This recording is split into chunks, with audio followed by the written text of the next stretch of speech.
Jules César Komoué, le candidat du Front populaire ivoirien FPI pour cette journée, a choisi de faire du corps à corps avec la population pour leur parler de ses ambitions pour Bétié. Sourire aux lèvres, l'homme n'a aucun doute sur sa victoire. Ici, on parle des députés. Le député, c'est le porte-parole de la population. Et comme la population est proche de moi, que je la connais et qu'elle me connaît, je suis donc leur espoir. Parce qu'on a vu des députés passer, on sait ce que c'est le rôle du député. Mais ont-ils vraiment réussi leur mission? Je pense qu'ils veulent mettre maintenant leur foi dans la personne que je suis, comme Jules César. Ambiance au QG de campagne du candidat du PDC RDA avant d'affronter le terrain. Très confiant qu'il a le profil idéal pour mieux défendre les intérêts de Bétié à l'Assemblée nationale, Broumian est déterminé à apporter le changement dans cette localité. Les choses seront totalement différentes parce que nous reviendrons ici de façon périodique à chaque fermeture de session pour faire une restitution avec les populations et leur présenter, leur expliquer les lois qui auront été votées.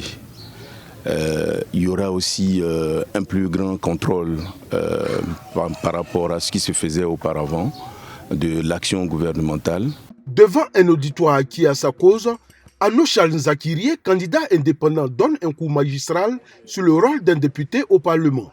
Selon cet enseignant, les différents députés qui se sont succédés à Bétié à ce jour n'ont jamais été proches de la population. Chaque fois qu'il y a un projet de loi, il revient auprès des populations pour demander leur avis sur ce projet-là, demander les amendements nécessaires sur ce projet. Le constat que nous avons fait, moi je n'ai jamais vu un député, en tout cas dans notre circonscription, venir soumettre un projet de loi aux populations, demander leur avis, n'est-ce pas, quant à ce projet de loi-là et tenir compte, n'est-ce pas, de cet avis pour apporter, n'est-ce pas, les réformes nécessaires. Des briefings avec son équipe de campagne avant d'aller au contact des potentiels électeurs.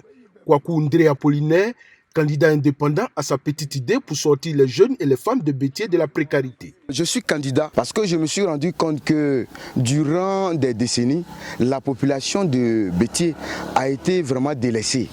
Et aujourd'hui, moi, ayant les compétences requises, la capacité vraiment de tout faire pour que cette jeunesse-là sorte des difficultés, j'ai décidé d'être candidat. Donc j'ai fondé mon projet autour des jeunes et autour des femmes. Mida Aka Benjamin, candidat de Ensemble pour la démocratie et la souveraineté EDS, lui invite les populations à se joindre à lui pour mener le combat pour le développement de Bétié.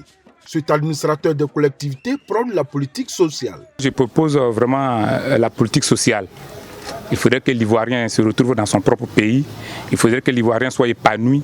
Et il faudrait que l'Ivoirien puisse avoir le minimum vital pour pouvoir survivre.